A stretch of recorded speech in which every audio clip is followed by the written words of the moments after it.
Bonjour et bienvenue dans votre émission hebdomadaire de TVC Nouvelles. Mon nom est Thomas Stockting et il me fait plaisir d'animer pour vous cette édition du 17 décembre 2020. En manchette cette semaine, mise à jour régionale de la COVID-19, agents de contrôle et d'éducation dans la région, centre alimentaire, les femmes en politique, risque d'inondation dans Clarence Rockland en 2021 et les sapins de Noël.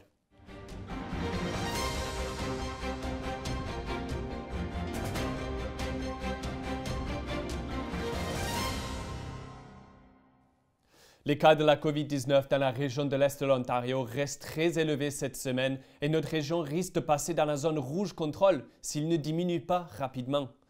Bien que les cas dans l'Ontario restent stables, 61 cas ont été ajoutés dans l'Est de l'Ontario seulement au cours du week-end dernier. Le Dr Paul Roumeliotis, le médecin en chef du Bureau de santé de l'Est de l'Ontario, a expliqué mardi soir que les cas dans la région sont très élevés, mais que grâce à la diminution en cours, il reste probable que la région restera dans la zone orange avant Noël. Le Dr Paul Roumeliotis a ajouté qu'il existe un lien épidémiologique entre la plupart des cas et ceci réduit les risques pour les hôpitaux et donc aide la région à rester en dehors de la zone rouge. Donc, mesdames et messieurs, il faut rester vigilant en cette fin d'année. J'ai écrit une lettre ouverte aux communautés la semaine passée, en effet, en disant que ce serait très important de continuer à respecter les mesures de santé publique, en effet, de rester chez vous pendant les fêtes, de ne pas avoir d'autres personnes autres que les personnes qui demeurent avec vous, de ne pas voyager ou ni d'avoir des visiteurs des autres régions, etc. De continuer avec ça parce que là, c'est très important parce que vous voyez, je vais vous démontrer les chiffres, on est vraiment à la moyenne. On est vraiment proche de rouge. On ne veut pas rentrer dans le rouge parce qu'avec ça, on a des fermetures et d'autres restrictions qui sont plus sévères. Et aussi, on ne veut pas avoir d'augmentation des cas soudains après les fêtes. Donc, j'espère qu'on va, de façon collective, suivre ces recommandations et ces conseils, en effet. Et aussi, je pense, ça va rassurer qu'on ne rentre pas dans le rouge, je veux aller dans le jaune encore ou même dans le vert. Mais entre-temps, il faut vraiment partager ce message. Il reste 5 flambées dans la région de Prescott et Russell, dont 4 dans des établissements de soins de longue durée et une dans les écoles. Dans la région Prescott et Russell, la municipalité de Russell est la plus active avec 41 cas, suivie par Clarence Rockland qui en compte maintenant 28. Il y a quelques semaines, nous avons annoncé que des agents de contrôle et d'éducation avaient été déployés dans la région par le PSCO pour aider les entreprises à continuer à respecter les directives contre le virus. S'exprimant mardi soir, le Dr Paul Roumeliotis a déclaré que le rapport avait été terminé avec des restrictions prévues pour les magasins à grande surface. J'aimerais parler un peu de renforcement. On a eu, entre le 3 et 5 décembre, on a eu à peu près 18 officiers de renforcement provincial qui ont visité plus que 250 établissements. Ils ont fait plutôt l'éducation. Ils ont trouvé à peu près 2 tiers, à peu près, étaient compliantes avec les règlements. 30 presque 40 n'étaient pas, mais ils ont corrigé sur place. Nous avons toutes les données. On est en train de tout analyser pour qu'on puisse les publier et les partager avec les médias, avec le public et aussi les chambres de commerce aussi et les personnes, juste pour démontrer où on a des places qu'on peut améliorer. On a reçu plusieurs plaintes aussi au niveau des gros magasins qui ont beaucoup de départements, qu'on a beaucoup de gens, on n'a pas de contrôle du full, etc., du fil, etc. Donc, on est très au courant. On essaie de travailler avec les magasins en question à travers de notre région. Mais étant donné qu'on voit des choses répétitives, je vais donner une ordonnance sur la section 22 cette semaine, directe pour les grands magasins avec plusieurs départements, pour assurer que dans les départements, disons qu'on a un magasin, par exemple, qui peut avoir 1000 personnes, On ne peut pas avoir 800 personnes dans une zone, dans une région épicerie, par exemple. Donc, on va demander, on va exiger, en effet, d'avoir des protocoles en place pour limiter non seulement dans le magasin le chiffre total, mais dans les sous-départements des magasins pour vraiment donner le temps et l'espace aux gens pour le faire distance, etc. Donc, ça s'en vient cette semaine. Et ça, c'est en effet, c'était en réponse de plusieurs plaintes que nous avons eues vers ce sens. Le projet Centre alimentaire a été rejeté lors de la réunion du conseil municipal de Clarence-Rockland la semaine dernière, avec 7 conseillers votant contre le projet proposé. Le projet a été mis en œuvre par les comtés unis de Prescott et Russell à la suite de leur initiative de comptoir alimentaire local en 2014, ce qui a donné une stimulation significative à l'économie locale. Le centre alimentaire a été identifié comme le meilleur moyen pour relever les difficultés rencontrées par les producteurs locaux visant à augmenter leurs revenus sans toutefois accroître leurs coûts. Si le projet avait été approuvé lundi dernier, il aurait été proposé de présenter un rapport examinant toutes les implications financières du projet en 2021, avec une estimation de 65 à 100 emplois créés. Malgré l'opposition du conseil, le conseiller Samuel Cardarelli n'a pas voulu rejeter le projet trop rapidement. Tout ce que tout le monde a dit, again, the same thing that everybody's been sharing. But, you know, even by saying, yeah, let's take a look at this in more detail, it's not saying yes. So I think that we need to do our due diligence and not necessarily pass up on it until we have all the facts in front of us, where the money is going to be coming from, if this needs to be an investment from us, because if the federal government's saying, hey, we've identified as Prescott Russell to have this plant, well, okay, show me the money. Is it just, yeah, it's perfectly good to have it there, but it's up to you to figure it out. Like, so again, there's a lot of moving parts to this, and I don't want to say no right away without seeing the whole scope and the whole picture of it. Because this will evolve. It's a nice project right now as a 2-pager that we've received from the counties that really doesn't say much. But by closing the door on it right away without seeing the full scope of this and potentially the adjustments that come with it, I think we're doing a disservice to ourselves and to our constituents. But again, this is just exploring it, and it's not saying a yes. And we can always back out on it later as well. So that's my take on that. For a little bit more information that I got Friday, after talking to Monsieur Francis Drouin, they have not put any money aside for that, because not before they find a piece of land. So they got to have an answer on a piece of land, and I guess the provincial has not come forward to say how much money or if they would even give any money for this. So that's the dangerous part too. And after there was a phone call made to Collier, and Collier said nobody had the potential to take on a big project like this in Prescott Russell. So there's a lot of negative against it. And money-wise, as somebody said, it's going to cost big money. Cependant, la plupart des conseillers ont décidé qu'avec 20 acres de terrain et plus de 1400 mètres cubes de capacité d'eau et d'égouts nécessaires, ce projet dépasse les capacités de la municipalité de Clarence-Rockland et c'est pourquoi il a été rejeté. Comme nous l'avons annoncé ces dernières semaines, la communauté locale a été extrêmement généreuse, surtout durant cette période festive, mais souvent trop difficile pour trop d'entre nous. Vive Chartrand, une résidente de Rockland depuis 13 ans et une instructrice de yoga au YMCA depuis 10 ans, a décidé d'aider à sa manière en organisant un cours dédié à la collecte des fonds pour les personnes dans le besoin. Oui, alors on a fait une classe, qu'est-ce qu'on dit, on a fait tout des fois le yoga, du karma yoga. Alors, souvent, je vais préparer des classes avec lever de fonds pour une cause spécifique. Cette fois-ci, c'était pour le centre d'aide ici, Clarence-Rockland. Alors, les gens sont venus ensemble. J'enseigne les lundis soirs virtuellement sur Zoom. Et c'était la classe mercredi soir. On a fait une classe spécifique pour le centre. Alors, les dons sont venus. Les gens sont venus sur leur matelas avec une cause. Et c'était bien, on a accumulé un gros montant de 180 qui est allé vers le centre pour aider vers leur levée de fonds. Puis, alors, on était vraiment fiers. Je suis vraiment fière aussi. Je voulais remercier les gens qui ont participé. C'est très important de supporter les causes dans la communauté. Il y en a tellement, spécifiquement aussi à ce temps-ci de la pandémie, qui ont besoin de l'aide. Alors, c'est un petit peu de que nous autres, on a été capables de faire pour aider cette cause. Bien que le collecte des fonds soit très importante, la sensibilisation peut parfois avoir une plus grande implication. Et c'était le but qui visait une nouvelle initiative en 2020 en ce qui a trait avec les femmes en politique.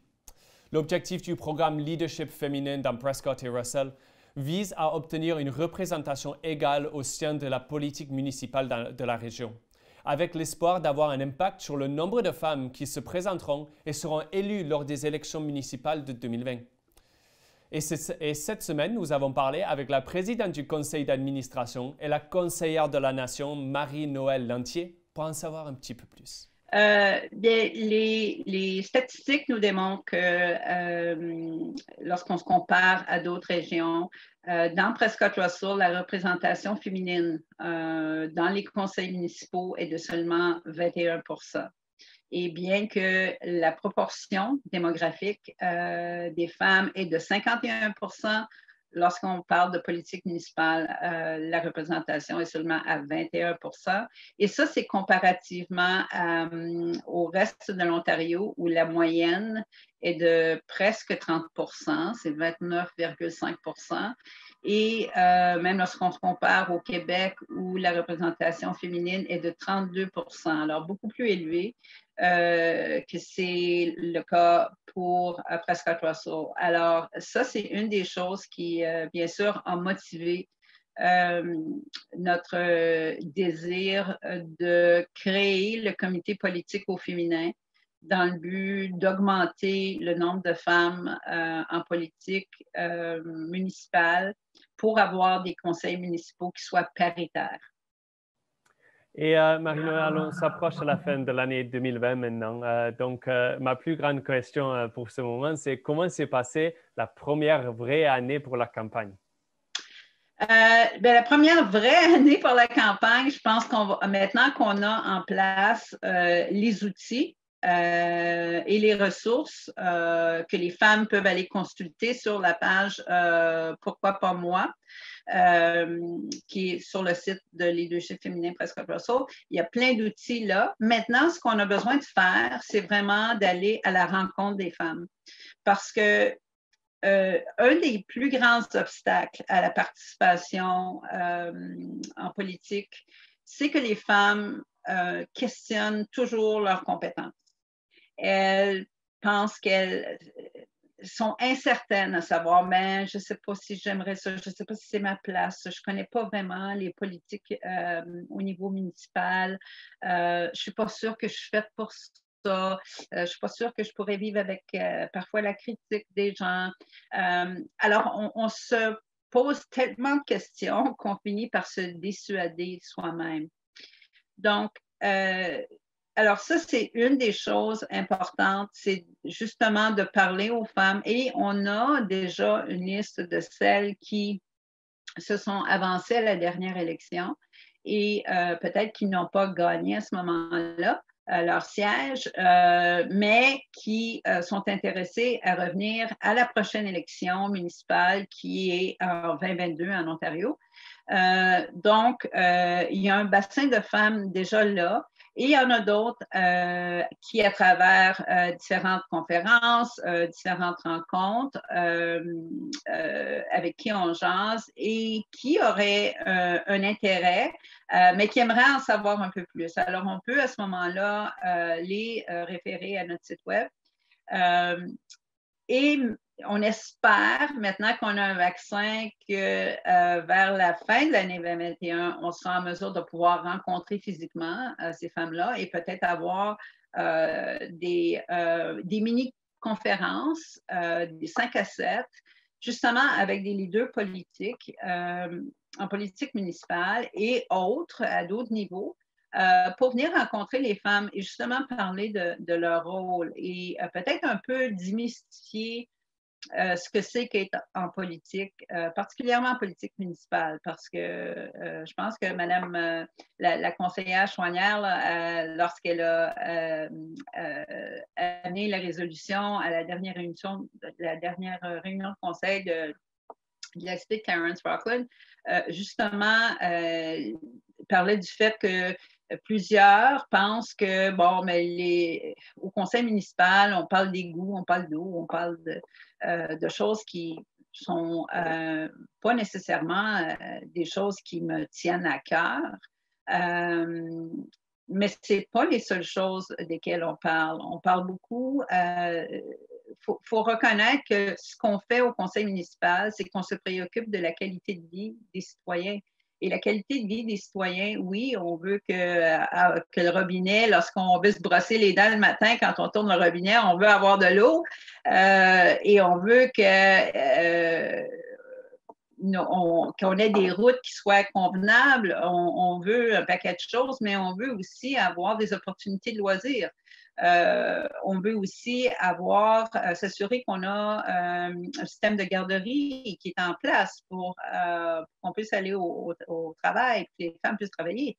Il y a plein de contributions que les femmes peuvent apporter et si elles ne sont pas à la table, cette perspective-là n'est pas présente.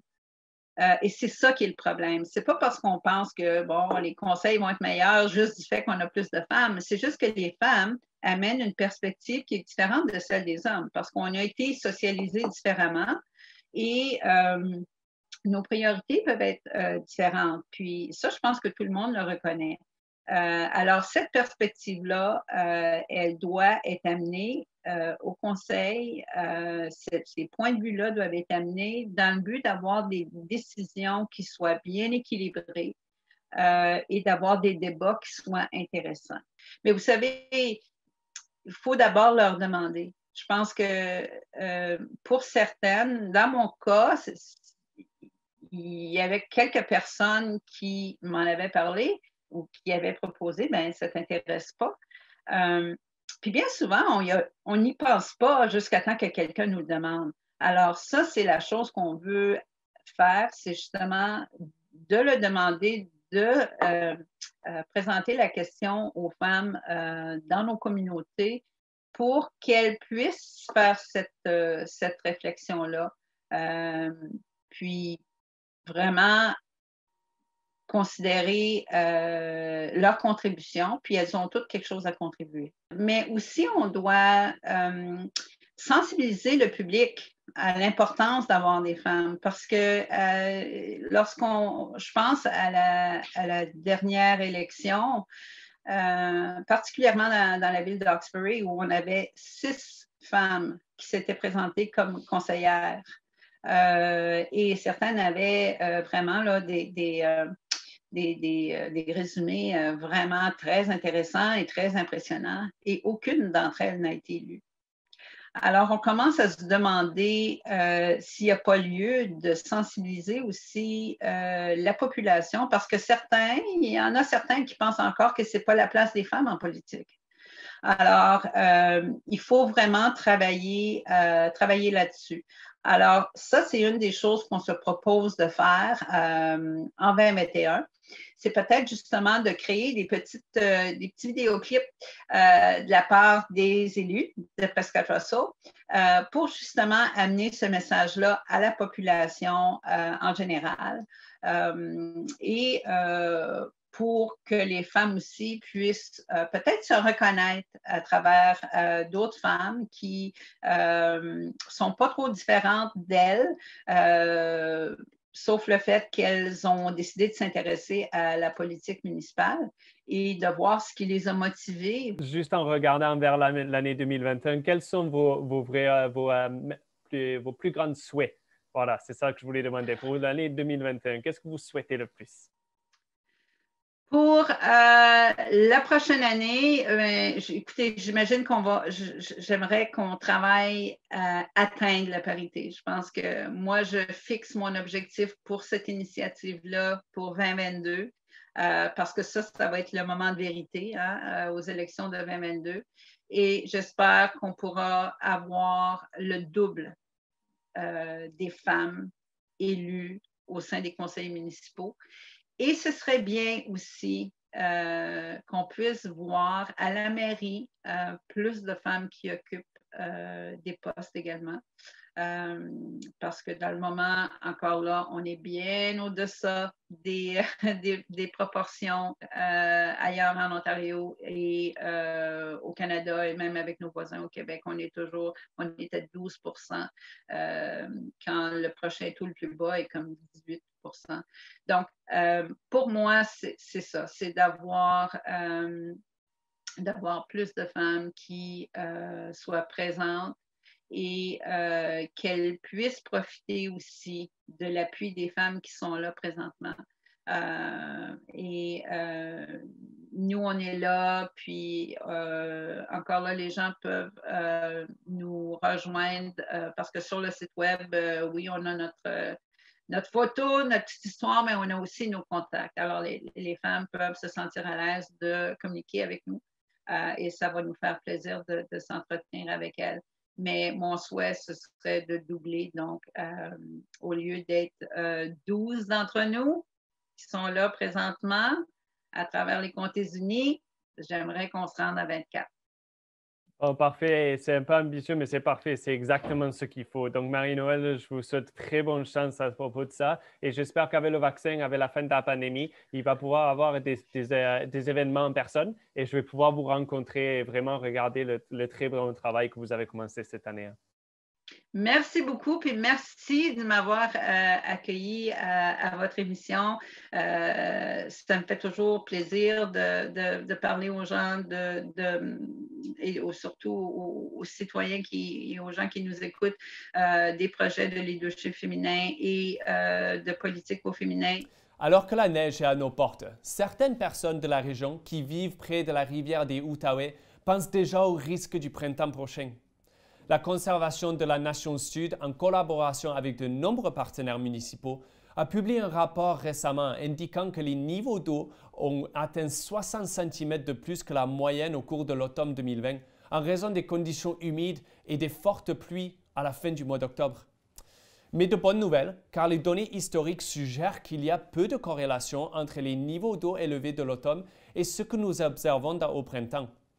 Nous avons parlé avec Yves Roy de la cité de Clarence-Rockland des préparatifs de la ville pour ce qui serait une troisième année d'inondation depuis 2017. Disons que la rivière d'Ottawa a sorti du lit en 2017 et ressorti en 2019. Et disons qu'on espère qu'en 2021, elle va rester couchée au lit. Comment ça affecte la communauté? Je pense que quand on a des inondations dans la région, la communauté se réunisse ensemble pour s'entraider. Puis ça ne dérange pas d'où ce que tu viens ou qui ce que tu es. On se rassemble et on s'entraide. Ah, ça, c'est parfait à entendre. C'est parfait à entendre. Et quelles sont les zones de Clarence-Rockland qui sont les plus à risque pendant les inondations?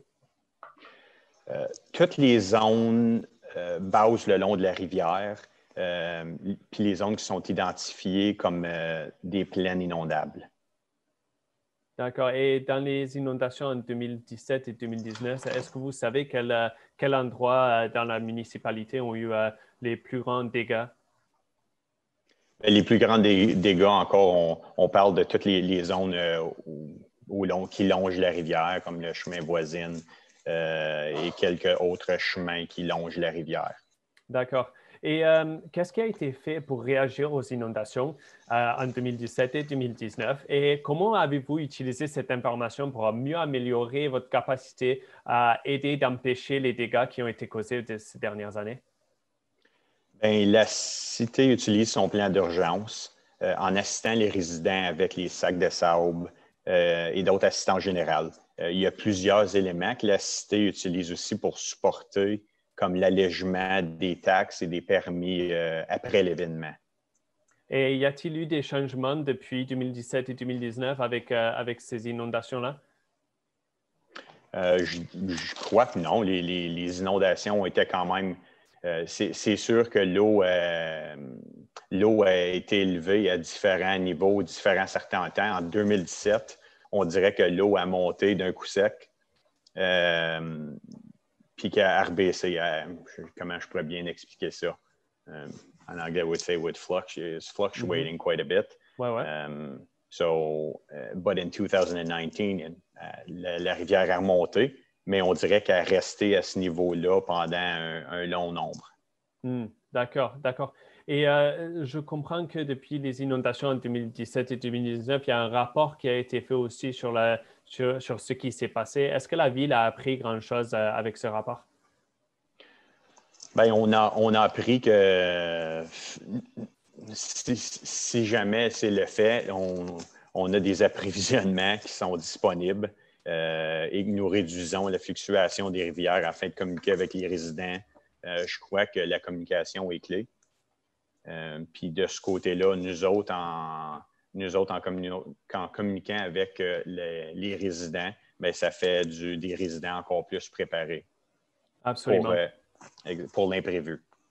Absolument. Et ça rapproche à ma prochaine question qui est, alors que nous rentrons dans l'hiver avec le printemps qui s'approche tellement rapidement maintenant, qu'est-ce que fait la Ville pour se préparer à la possibilité des inondations l'année prochaine et que peuvent faire les résidents eux-mêmes? Bien, qu'est-ce que la Ville fait? C'est qu'on fait sûr qu'on a des réserves disponibles comme des sacs de sable et on se prépare en réduisant comme la fluctuation des rivières. On continue à regarder les niveaux d'eau et de s'informer, puis on apprend tous les jours. Puis il vaut mieux prévenir que guérir, fait qu'on prend tout en considération. Absolument. Et que peuvent les résidents eux-mêmes faire de leur côté? Je pense à chaque printemps, mais les résidents, il va falloir qu'ils se préparent. Puis quand tu vis proche de la rivière, je pense qu'il faut que ça soit quelque chose que tu prends en considération, que la mère nature n'attend pas pour personne. Elle fait pas mal qu'est-ce qu'elle veut. Puis on peut juste, comme je te dis, travailler ensemble puis relever le défi si jamais ça l'arrive. À l'approche de Noël, et alors que le nombre de cas actifs de la COVID dans notre région demeure élevé, nous cherchons tous des moyens de nous mettre dans l'esprit des fêtes sans risquer de propager le virus. Et quel meilleur moyen de profiter de l'hiver en toute sécurité avec une certaine distanciation sociale qu'en coupant son propre sapin? Nous nous sommes rendus dans une ferme locale avec 2 résidents de Clarence Rockland, Jodianne Smith-Cole, une infirmière, et Ella Hugh, une pianiste et coach vocal, pour abattre leur tout premier sapin.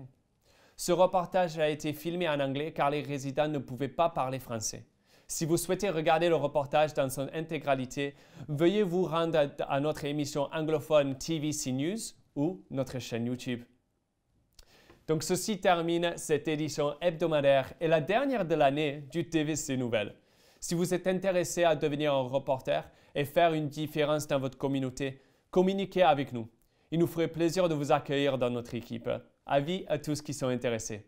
Et si vous avez une histoire à raconter, vous pouvez me joindre par courriel électronique nouvelles avec un S à la fin avec @tvc22.ca, par téléphone au 603 446 6037, poste numéro 4, ou nous trouver sur l'une de nos chaînes des médias sociaux, bien sûr. Je vous souhaite une excellente semaine et ce me fera un plaisir de vous revoir la semaine prochaine pour une édition spéciale de TVC Noël. Merci et à la prochaine, Clarence Rockland.